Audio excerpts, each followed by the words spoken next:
that we will do today. And this one is about compassionate ministries.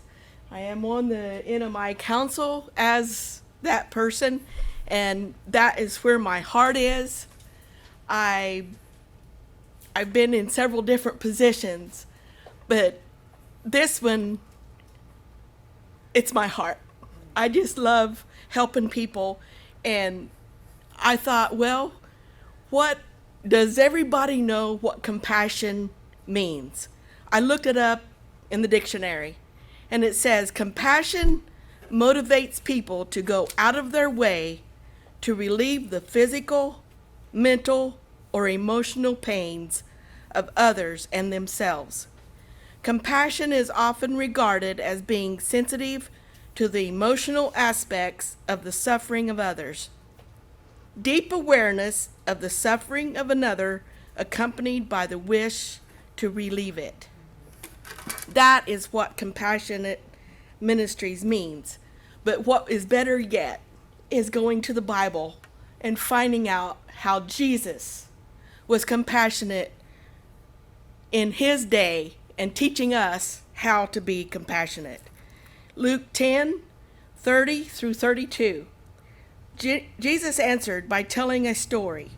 There was once a man traveling from Jerusalem to Jericho. On the way, he was attacked by robbers.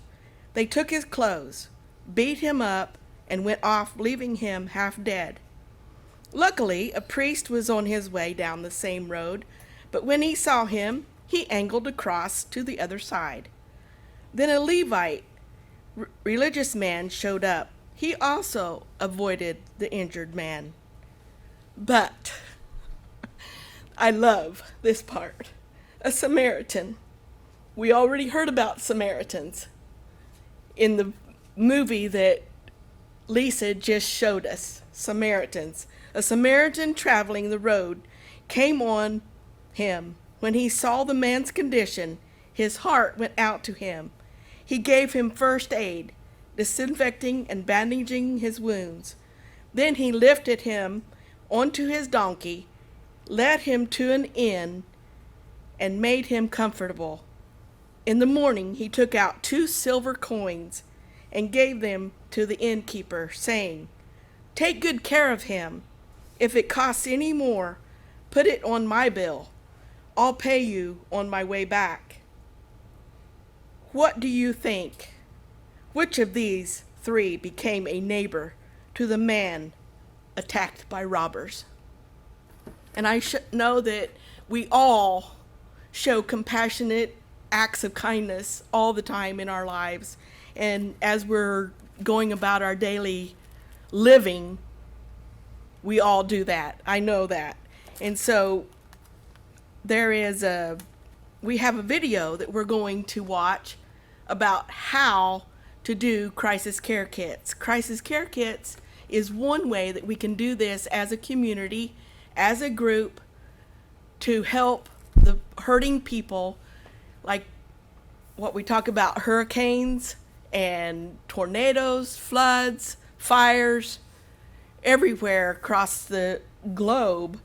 We just had hundreds and thousands of crisis care kits go over to the Ukraine and help them in this time of crisis for that country. And that was very, very, very, very exciting for them to come and pick up the crisis care kits and take them to Convoy of Hope in Oklahoma City.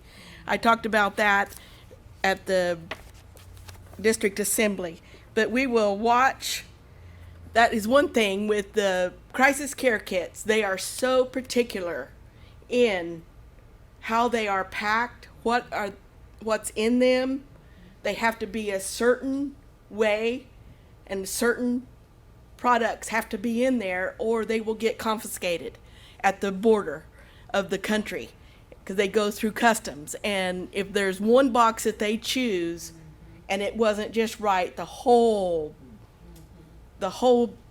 load or shipment will be confiscated. And that is very crucial in our packing of our crisis care kits. So we will watch that video right now.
So that gives you an idea.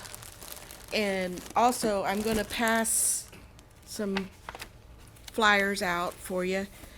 And there is a QR code on here that if you have any questions, that video will come up. So each one can have a flyer. So I had the best teacher on packing crisis care kits. Priscilla Brown. I don't know how many of you remember Priscilla Brown, but she went to our church, and I didn't know what was happening at the time, but I was very interested in how she did the crisis care kits, and they were right every time. She made sure of that, and so we would get together, and we would go through the crisis care kits that had come in to our church. Well, this is what we're talking about. The trash. You have your towels sometimes are clipped together right here. And then we also have soap that we like to take the wrapper off. And do not take your toothbrushes out of the package. Do not. This year I got probably, not this year, it was last year's, a gallon bag, 2-gallon bag full of toothbrushes, single, out of the wrapper. I couldn't use one of them, not one of them. And that just, am I not getting the message across to people? And that's why I am so adamant about making this video available to everyone, whether you're putting them together or you're helping someone put one together. But that's what, we cannot use individual toothbrushes that are not in their wrappers. So we got over 60 boxes this year at District Assembly. Every one of those boxes and kits have to be gone through before we can send them anywhere. We don't know whether they're staying in the country. If I get a call from Mary Ruin in Oklahoma City saying, we need X amount of boxes, do you have them? They're going to stay in country. We don't necessarily have to be so particular about what's in the bags. But if they're going like to the Ukraine, every bag has to be gone through before we can send them. So we're planning a party, a crisis care kit party, and I have the information here for each one to have. And if you can let me know if you could be available on September the 17th at 8:30 in the morning till 2 o'clock in the afternoon. It's on a Saturday, and lunch will be provided. The information is on that little sheet. But we get together and we have a little party, and we go through the bags together. We have over 60 boxes. That means there's 6 bags in each box. We have 60 boxes that have to be gone through. So we have a lot of fun, don't we, Dean? So that's what I would appreciate it if some of you would be able to help me available for that. And it would make it go a lot quicker, and then they will be ready. They will be ready to go whenever I get the call from Mary Ruin when they are needed. And that is so exciting. Thank you. Are these ones that were picked up at District? Yes, yes. Where are they stored? They're stored in our garage right now. Yeah. So we can get those. Yeah, we can get those gone through, and then they'll probably stay there until I get a call from Mary Ruin, wherever they need them. So they just had a flood. They're just having floods down there in Dallas.